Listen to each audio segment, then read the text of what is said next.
다들 안녕하세요. 프로토 91회차 토신 정보방 환급 인증합니다. 당첨금은 세후 금액인 거 알고 계시죠? 다들 아시겠지만 한 경기 취소되어 당첨금이 반토막 났지만 그래도 당첨 모두 축하드리며 오늘 경기도 분석 시작해보겠습니다. 금일 첫 번째 경기 위트레흐트 대 PSV 분석 시작해보겠습니다.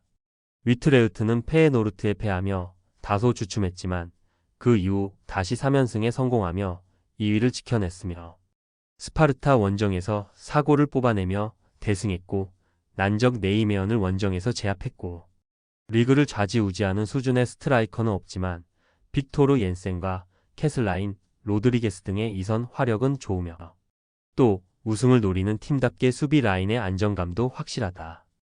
호벤은 아약스 원정에서 패했지만 그 이후 두 경기에서 8골을 폭발하며 연승에 성공했고 위트와 아약스 등 추격자들이 있긴 하지만 승점 5점 이상을 앞서 있기에 두 시즌 연속 리그 우승을 향해 가고 있으며 주중 챔스에서는 우크라이나 팀인 키이우에 두 골을 내주며 끌려갔지만 후반 42분 이후 틸만과 페피의 3골이 터지며 대역 전극을 완성했으며 질 것 같지 않은 최근을 보내고 있다. 호벤의 승리를 본다. 목요일 경기가 있었고 홈이었기에 충분히 휴식을 취했고 추격자 상대로 전력을 다할 수 있다. 마우로 주니어와 사이바리 등이 위트레흐트의 중원 상대로 주도권을 내주지 않을 것이고 최근 절정의 마무리를 보여주는 페피가 룩 대용의 공격 부담을 덜어줄 호벤이 승리할 것이다. 금일 두 번째 경기 우디네세 대 제노아 분석 시작해보겠습니다. 우디네세는 휴식기 이후 첫 경기에서 나름 만족스러운 결과를 얻었으며 승격팀인 베네치아전을 패하며 3연패를 당했는데 원정에서 소중한 승점 1점을 챙겼다. 3점은 아니었지만 캐넌 데이비스의 골이 터졌고 사라가와 로브리치 등이 경기를 잘 이끌었고 로렌조 루카도 벤치에서 들어와 나아진 퍼포먼스를 보였기에 이번 홈 경기에서 승리를 노릴 것이다. 제노아는 무승이 길어진 우디네세와 달리 최근 3경기에서 무패를 달리고 있으며 승리가 한 경기에 불과하지만 일단은 승점 추가에 의의를 둘만하고 피나몬티를 지원할 확실한 이선 공격수가 아쉽긴 하지만 미레티가 가능성을 보였고 소스비와 프렌드럽의 중원 경기력이 살아났다. 접전을 본다. 우디네세가 홈의 이점을 살리며 경기를 주도할 수도 있다. 세리의 정상급 볼란치인 로브리치를 비롯해 우디네세 중원은 제노아 상대로도 충분히 주도권을 기대할 만하며 단 소스비와 프렌드럽이 공격 전개보다는 수비 보호에 열을 올릴 것이고 바니와 자놀리가 수비의 중심을 잡아줄 제노아 상대로 승점 1점에 만족해야 할 것이다. 금일 세 번째 경기 비아레알 대 지로나 분석 시작해보겠습니다.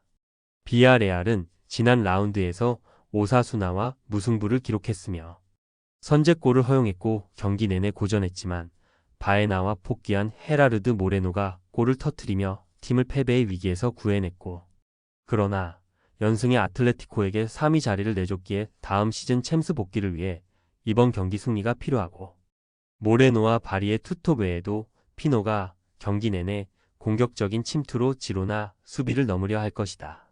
지로나는 리그 3연승에 성공하며 상위권을 추격 중이며 비록 주중 챔스 슈투름 그라츠 원정을 패하긴 했지만 부상자의 복귀 속에 점차 폼을 끌어올리고 있고 우크라이나 팀의 에이스인 치간코프가 돌아왔고 윙어인 단주마도 풀타임 소화가 가능한 몸 상태고 아벨 루이스도 돌아왔기에 부상 중인 볼란치 에레라를 제외한 거의 모든 주력 로테이션을 회복했다. 접전을 본다. 비아레알의 홈이고 모레노가 돌아와 공격 옵션이 늘어난 건 사실이다. 그러나 지로나는 크레이치와 로페즈가 버티는 안정적인 수비 라인이 있고 로메우와 구티에레스가 상대의 중원 공세를 저지할 수 있으며 안정적으로 경기를 운영할 지로나가 승점 1점을 챙길 것이다. 금일 네 번째 경기 첼시 대 에스턴 빌라 분석 시작해보겠습니다. 첼시는 주중에 하이덴하임 원정을 다녀오고 휴식일이 이틀에 불과했으며 그러나 유벤투스와 챔스 일정을 치룬 빌라 상대로 큰 스케줄에 불리함이 있는 건 아니고 또 헤나투 베이가와 라비아, 산초와 은쿤쿠 등 다른 팀에서는 에이스 역할이 기대되는 로테이션 자원이 있기에 일정에 대한 부담이 없고 2위인 맨시티를 압박하는 상황에서 나서는 경기기에 홈에서 승리를 위해 전력을 다할 것이다. 빌라는 챔스 3연승을 비롯해 리그에서도 잘해주며 시즌 출발이 좋았으며 그러나 10월 중순 이후 페이스가 좋지 않다. 수비진의 부상으로 인한 결장자도 많고 와킨스를 지원할 백업 스트라이커가 부족하고 이 경기는 난적을 상대하는 원정이기에 무리한 운영보다는 수비적으로 나설 것이다. 첼시의 승리를 본다.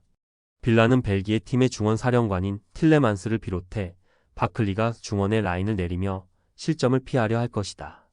그러나 콜 팔머와 은쿤쿠, 마두에케 등이 경기 내내 공격에 기여를 올리며 상대 수비를 공략할 것이고 잭슨이 문전 앞 기회를 놓치지 않을 첼시 상대로 승점을 따내지 못할 것이다. 금일 5번째 경기 맨유 대 에버턴 분석 시작해 보겠습니다.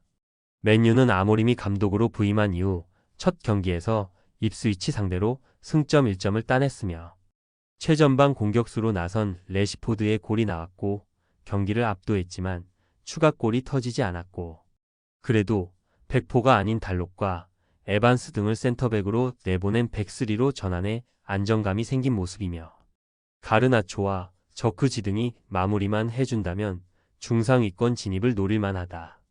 에버튼은 최근 4경기 연속 승리가 없으며 승격팀인 입스위치 원정에서 승리한 이후 4경기에서 한 골에 그칠 정도로 부진했던 최전방의 마무리 문제가 있었고 그래도 게에와 두쿠레 등 볼란치진의 확실한 수비 가담이 있고 미콜렌코와 애슐리 영 등이 상대의 측면 침투를 잘 저지했다. 맨유의 승리를 본다.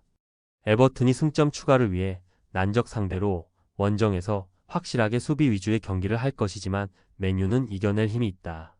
특히 홈에서는 최근 3경기 무패를 달리는 동안 경기당 2골을 뽑아낼 정도로 골 결정력이 좋았으며 페르난데스의 공격 전개 속에 레시포드와 저크지, 헤룬과 마운트 등이 기회를 골로 연결할 맨유가 승리할 것이다. 금일 6번째 경기 토트넘 대 풀럼 분석 시작해 보겠습니다. 토트넘은 입스위치에 패하며 분위기가 추락할 수 있었으며 그러나 휴식기 이후 펼쳐진 첫 경기에서 맨시티를 완파하며 분위기를 끌어올렸고 원정이었고 크리스티안 로메로와 판더 벤 등 주전 센터백 듀오가 빠졌지만 벤 데이비스와 드라구신이 홀란드를 잘 막아냈고 메디슨이 결승골 포함 멀티골을 터뜨렸고 주중에 유로파 일정이 있긴 했지만 홈이었기에 일정 부담 없이 이 경기에 나선다. 풀럼은 휴식기 이후 첫 경기에서 울버햄튼에 패하며 연승이 끝났으며 선발 측면 공격수로 나선 알렉스 이워비의 골이 나왔지만 상대주 공격수인 마테우스 쿠냐를 막지 못했기 때문에 같은 런던 영고의 토트넘 상대로 리그 연패를 당하지 않기 위해 수비에 치중하고 경기에 나설 것이다. 토트넘의 승리를 본다. 풀럼은 안데르센과 켈빈 베시 등 상대의 힘 좋은 스트라이커를 막아낼 중앙 수비가 있다. 그러나 울버햄튼전에서 나왔듯이 개인기가 좋은 상대 측면 공격수 제어에 어려움을 겪고 있고 손흥민과 쿨루셉스키, 브레넌 존슨 등이 경기 내내 측면 돌파로 기회를 만들 토트넘이 승리할 것이다.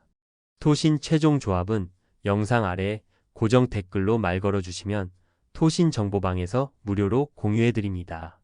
제발 손해보면서 토토하지 말고 다같이 웃으면서 즐겁게 베팅합시다. 함께 하실 분들은 부담 갖지 마시고 편하게 말 걸어주세요.